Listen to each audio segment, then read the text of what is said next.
கட்டுமனைக்கு நான் போய் பார்த்தேன். மனதுக்கு உள் ஒரு உளைச்சல், மனவேதனை. ஆனால் மருமகனும் மகனும் ஒருங்கிணையக்கூடிய நேரம் வந்தாச்சு. ஆனால் இப்போ இதுவரை அவங்களுடைய உள்ளத்துக்குள்ள மாற்றம் இருப்பதாக உனக்கு செய்தி கிடைக்கல இல்லையா? செய்தி கிடைக்கல. ஆனால் அந்த பெண்ணுடைய மனதுக்குள்ள மனமாற்றம் ஏற்பட்டாச்சு. ரெண்டு பேரும் ஒருங்கிணைந்து ஆனந்தமாயிட்டாங்க. தைரியமாக இருக்கிறான். கால் ஒன்று வரலாம்.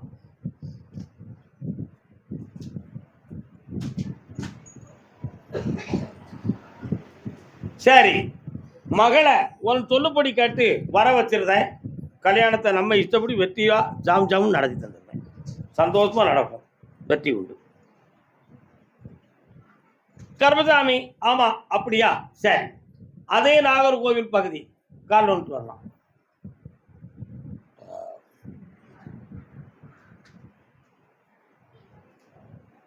என்னப்பா செய்யணும்? யாருக்கு? மகனுக்கு. மகன் கொடுக்க விருப்பம் இல்லை எனக்கு. கால் ஒன்று சொல்லணும். எவனா அவன்?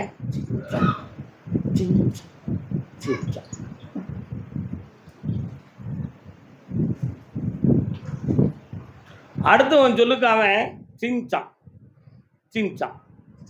அடுத்தவன் சொல்லுக்கு சால்ரா பொருட்களை தான். அதே மாதிரி அவன்கிட்ட சில பழக்க வழக்கங்கள், நல்ல பழக்கங்கள் இல்லை. நம்ம குடும்ப மரியாதையை கெடுக்கிறது மாதிரி உள்ள தன்மைகள் அவன்கிட்ட நிறைய இருக்கு. அவனுடைய போக்கில், நடைமுறையில் சட்டப்படி குற்றங்கள் நிறைந்திருக்கு. அவன் கொஞ்சம் தண்டனைக்குரிய சட்டத்தை பெற்றுத்தான் திருந்துவான். அதனால தான் நான் கொடுக்க விருப்பம் இல்லைன்னு சொன்னேன். புரியுதா? உனக்கு பாதகம் இல்லாமல் நடத்தி அவனை திருத்தி தானே. அது எந்த ஊர்? அது எந்த ஊர்? அது எந்த ஊர்? திருப்பரப்பு. அது எங்கே இருக்குப்பா? திருப்பரப்பு. அங்கே எதுக்கு போகிறான்? யார் மாமியார் வீடு? அந்த ஊருக்கு போகிறான் அடிக்கடி. திருப்பரப்புன்னு ஒரு ஊருக்கு. ஆமாம், அங்கே போய் நல்ல ஜம்முன்னு இருந்துக்கிடுவான். உங்களுக்கு என்ன இருந்து மாட்டுக்கறி சோறு தின்ட்டு வருவானவே. கால் வந்து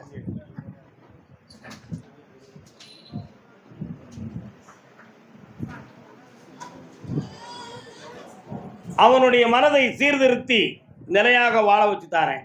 அவன் இப்போதைக்கு அவனுக்கு தகப்ப வேண்டாம், பெற்றோர்கள் வேண்டாம்.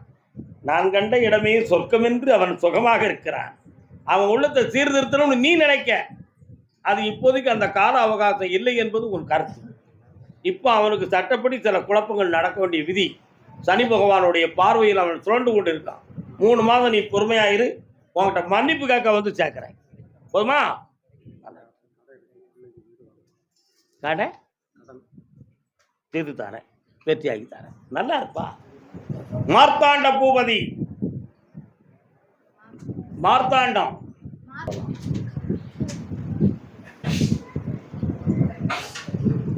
யாரும்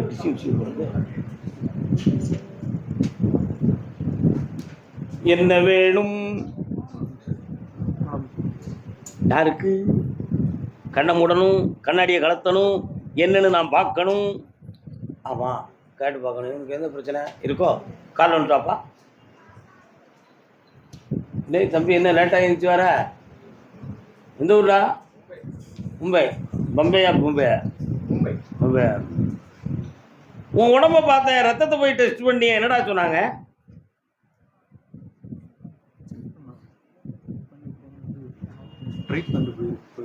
என்ன ட்ரீட்மெண்ட் அது? கொஞ்சம் கண்டுபிடிக்காப்பா, ஒரே பார்வை பார்ப்போம் யார் வரான்னு.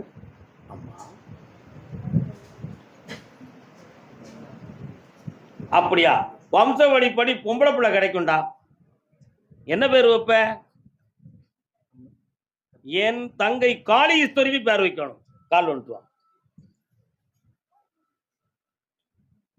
கர்மசாமிக்கு அடுத்து ஒரு கேள்வி கேட்பான் விவரமா. இயற்கையா பிறக்குமா, மருத்துவத்தால பிறக்குமா? கேட்பலாம்? கேட்பே கேட்க மாட்டியா? எப்படியோ உனக்கு ஒரு குழந்தை கிடைச்சாச்சு, வெற்றி உண்டு, சந்தோஷமா இருக்கு, எல்லாம் ஜெயிச்சாச்சு, நல்லா இருக்கு, கிடைச்சாச்சு. அதில் கொஞ்சம் சட்டப்படி பிரச்சனை இருக்கு, மாற்றித்தாரேன், நல்லா இருக்கு. கர்மசாமி, ஆமா அப்படியா? கேட்டு பார்க்குறேன். பாண்டிச்சேரி. பாண்டிச்சேரி.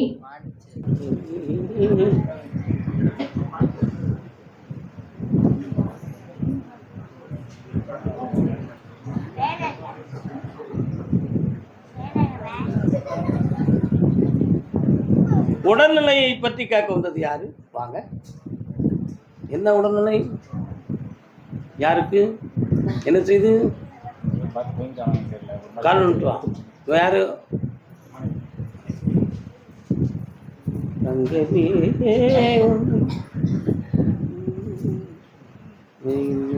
இவனுக்கோ இறைவன் கொடுத்தான் 4 பேருக்கு நன்றி.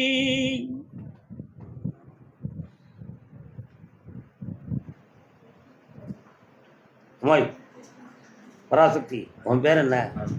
அங்கே போனா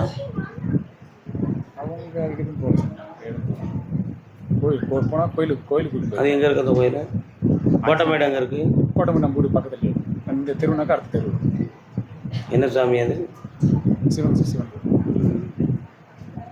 சரி, உங்கள்கிட்ட சொல்லி தீர்க்கணுமா சொல்லாமல் தீர்க்கணுமா? நல்லபடி தீர்த்து கட்டிக்காரப்ப இந்த பக்கம் ஒரு 4 பொம்பளை வா. விவரமா சும்மா இருக்கியா? நான் யாருமா? 2 பேர் வாங்க. இது யார் உனக்கு? அண்ணி. உனக்கு எதுவும் தந்தாளா தண்ணி? நான் யாருமா? என்ன சாமி? உன்னை இங்கே யார் கூப்பிட்டு வந்தா? எதுக்காக கூப்பிட்டு வந்தா? தம்பி நல்லா புரிஞ்சுக்கா.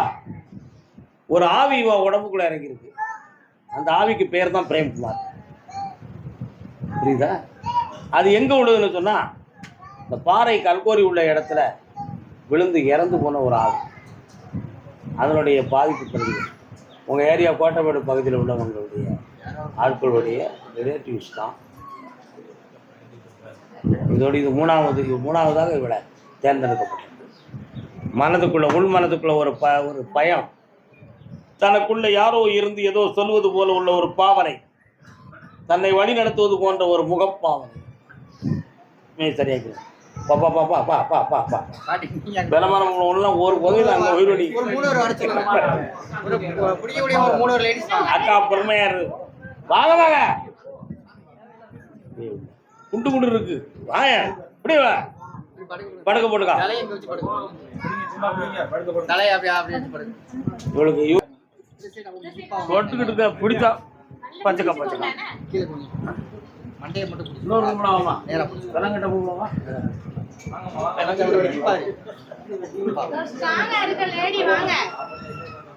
பிடிக்கிறியா?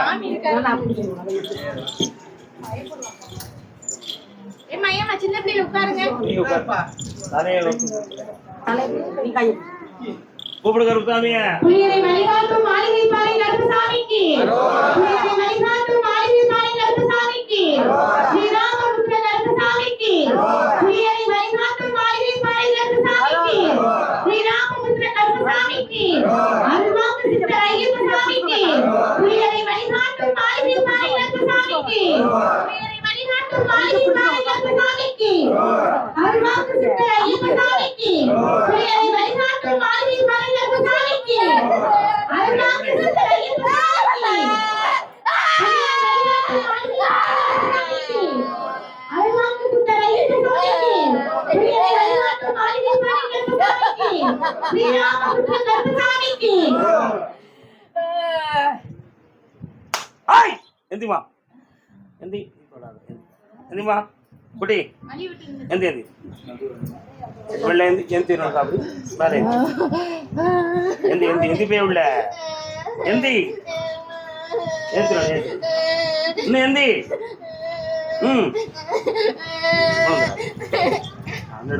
என்னம்மா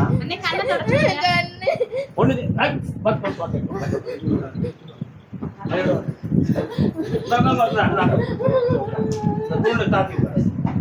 கொஞ்ச நேரம் ஒரு 10 நிமிஷம் உட்காந்துக்கா. அந்த தூண்டு காட்டி நல்லா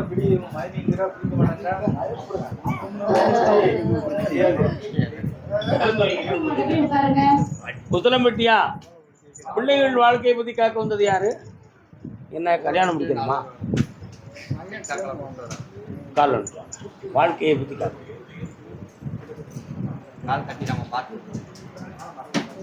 இருக்கா?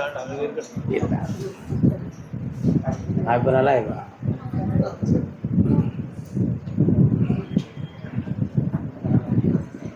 ஐயா எங்க இருக்கான் மருமகன்?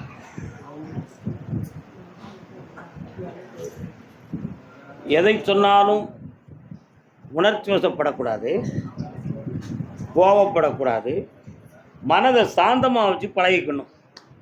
அது ரொம்ப முக்கியம். சரிண்ணா? கால் வந்துட்டு வாங்க.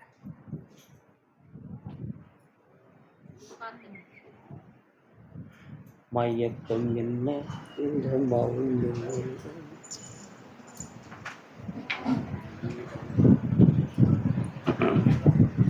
உன்னுடைய கட்டுமனைக்கு நான் போய் பார்த்தேன். அந்த எல்லையில நான் கருப்பசாமியும் உண்டு. தென் திசை நோக்கி சென்றால் வேலப்பர்னு ஒரு சாமியும் உண்டு. இருக்காரா? வேலப்பர். அப்படி கூடி நடந்து போனா சதுரகிரிக்கெல்லாம் போயிடலாம். வேலப்பர்னு ஒரு கோயில். சரிண்ணா?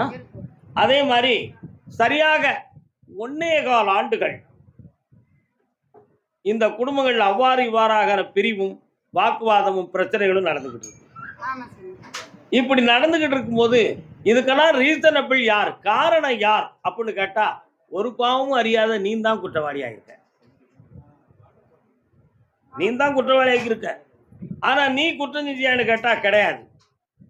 ஆனா இப்போ இருக்கக்கூடிய இந்த பிரிவு நிலையாக இருக்குமா, பிரிவு மாறி மனம் ஒருங்கிணைக்கப்படுமா அப்படிங்கிற ஒரு குழப்பமான சிந்தனையில சில இடங்கள்ல கேள்வி கேட்டும் பொழுது இது சரியா இருக்காதுன்னு சொல்லி ஜாதகத்துல சில விடைகள் வந்திருக்கு.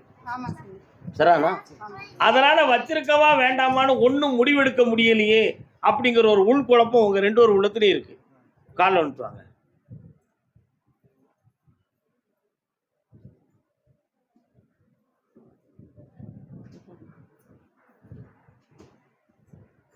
என்னல? சரி, தங்க பிள்ளை ஆயிட்டியா? அதனால அந்த மருமகளை கொண்டு வந்து சேர்த்து வச்சு வாழ வச்சா போதுமா?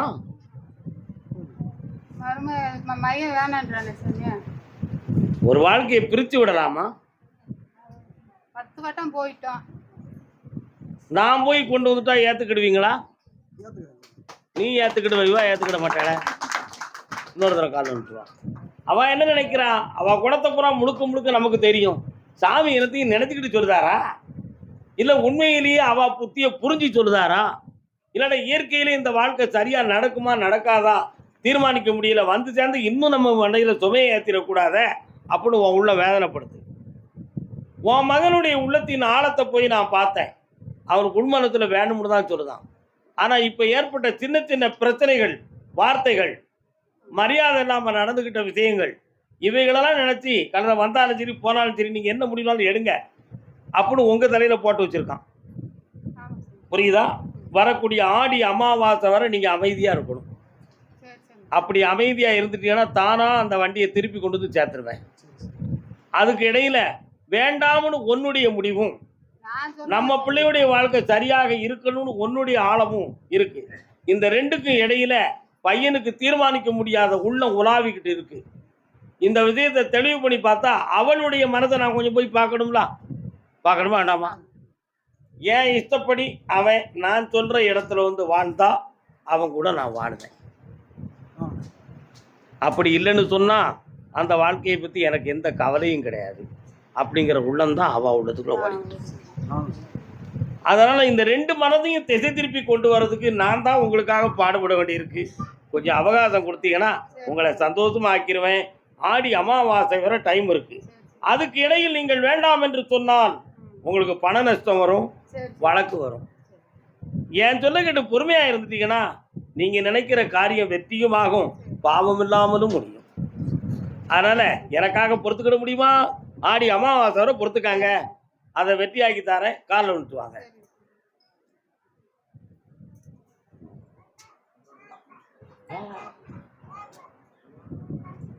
இதற்கிடையில ஒரு சொத்து வாசல் சம்பந்தமான ஒரு மனக்குழப்பமும் கொஞ்சம் கிடக்கு. அதுலேயும் எந்த குழப்பமும் இல்லாமல் ஆகித்தாரேன். இனி எந்த வருத்தமும் இல்லை. வேற என்னப்பா வேணும்? இந்த தந்துட்டேன், பணத்தை அள்ளி தந்திருக்கேன். ஜனவசியம் பணவசியம். இந்த மகளே செல்வாக்காயிரு, சந்தோஷமா இரு, வெற்றியா இருக்கலாம்.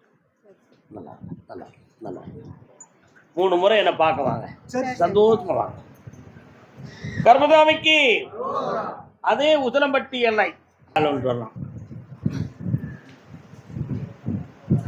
உண்மையை சொல்லும் கருப்பசாமின்னு நினச்சிதான் என்ன அங்கேருந்து தேடி வந்திருக்கா. வெட்டொன்று துண்டொன்னு சொல்லிடுவாரு. அதனால நம்ம விளக்கத்தை தெளிவாக கேட்டு வந்துருவோம். மகளுக்கு ஒரு ஆப்ரேஷன் பண்ண வேண்டி இருக்குமே சொன்னாங்களா டாக்டர்? அந்த ஆப்ரேஷன் அவளுக்கு வெற்றியை கொடுக்கும். ஆனால் உங்கள் உள்மனத்துக்குள்ள ஒரு பயம். அப்படி அறுவை சிகிச்சை செய்து டாக்டர்கள் ஏதோ சொல்லிட்டாங்கன்னு செஞ்சிட்டோம், அடுத்து ஒரு ஜனன பாக்கியம் குழந்தை பாக்கியம் உறவுக்கு அதுவே தடையாயிட்டா நம்ம என்ன செய்ய அப்படிங்கிற ஒரு உட்பயம் உங்கள் உள்ளத்துக்குள்ளே இருக்கு. இந்த பயம் இருக்கிறதுனால குழந்தை பாக்கியத்தை நான் தாரேன். ஆனால் பொம்பளை பிள்ளை பிறக்கும், மாரியம்மான்னு பேர் வைக்கணும்.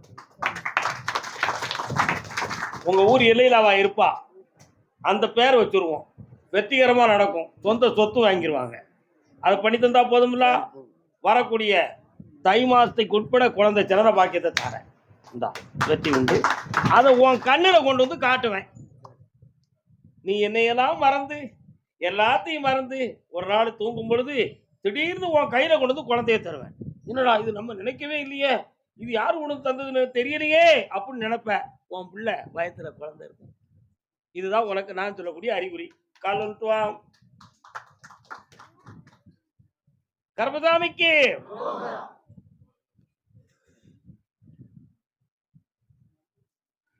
அதே போல மகனுக்கு தொழிலையும் அமைச்சு தரணும், நல் வாழ்வையும் பிடிச்சு தரணும். தரனா வேற என்ன செய்யணும்? சின்னவனுக்கு எனக்கு ஒரு சின்ன குழப்பம் தோணுது, அதான் பார்த்தேன். கல்யாணம் நம்மளே பெண் பார்த்துருவோமா? ஏன் அவன் பார்த்தா அவன் பார்க்க மாட்டேன். என் பிள்ளை நல்ல பிள்ளைன்னு தான் எல்லாரும் சொல்லுவோம். என்னம்மா கர்மசாமிக்கு நடக்குமா ஐயா? நடக்கும். வைகாசில இருந்து ஜாதகம் வருது, 7 ஜாதகம் வரும்.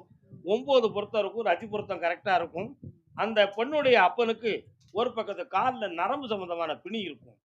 அது நீங்க பெண் பார்க்கறதுக்கு போன உடனே அந்த அடையாளம் உங்களுக்கு தானா தெரியும். இதுதான் நம்ம ஐயா கருப்பசாமி சொன்ன பொண்ணு அப்படின்னு முடிவெடுத்து கல்யாணத்தை நம்ம வைக்கிறோம். ஓகேவா? சந்தோஷமா இருங்க.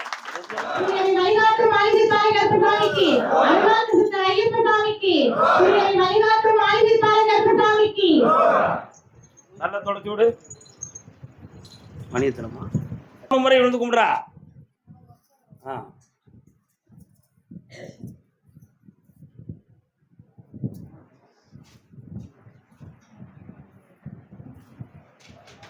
வா ஓடியா வந்து உட்காருங்கப்பா. ஓடியா மகளே, ஓடியா ஓடியா. நல்லா சந்தோஷமா இரு, மன மகிழ்ச்சியா இரு. ஒன்று தெளிவா இருப்பா. நீ ஏன் பிடிக்க? இந்தா இங்கே தெளிவா. என்ன நினச்சிக்கா பார்ப்போம்.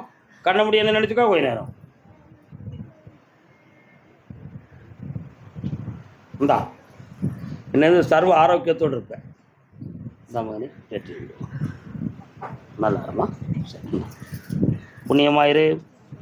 உன் வீட்டுக்காரங்க நான் இப்போ கடவுள் மனைவியும் அங்கே வந்திருக்காங்க, அவங்கள தான் கூப்பிட்டேன்.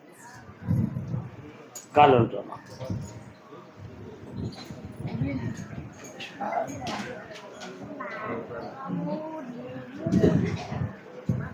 மனம் கனிந்தே நீ அருள் புரிவாய், திருமால் அழகா வடிவேல் முருகா.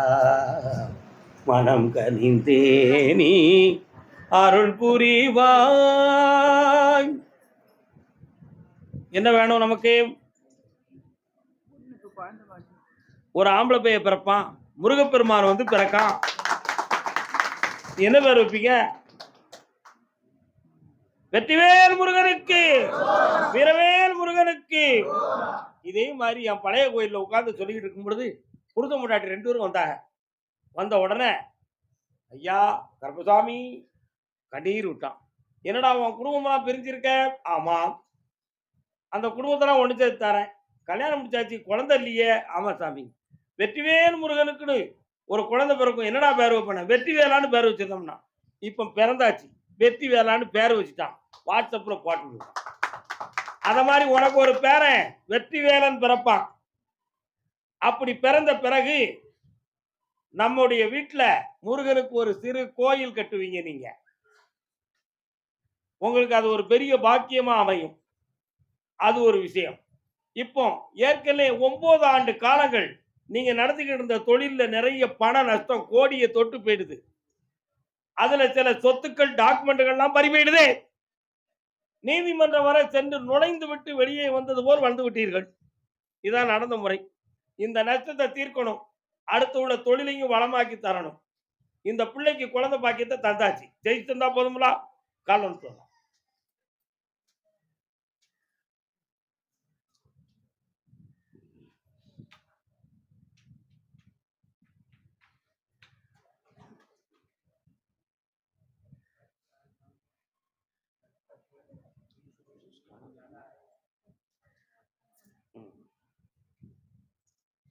இந்தாப்பா, வேற என்ன வேணும்?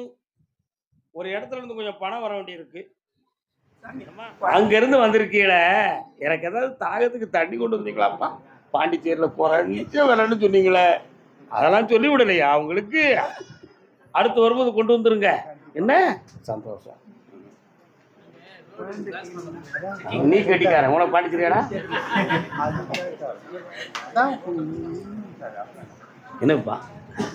இல்லை ஒன்றும் இல்லை. அவங்க 10 வருஷம் ஆச்சு, எல்லாம் க்ளீனாக இருக்குன்றாங்க. நாள் தள்ளினே போகுது, நாள் தள்ளி குழந்தைக்கு அடுத்த பிள்ளை எங்க எப்போ கூட்டு வரலாம்?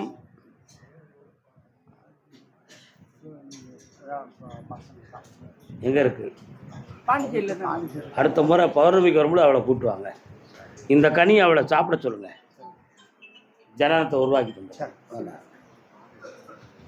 கர்பசாமி. ஆமா, விழுப்புரம். வாழ்க வாழ்க வாழ்க வாழ்க.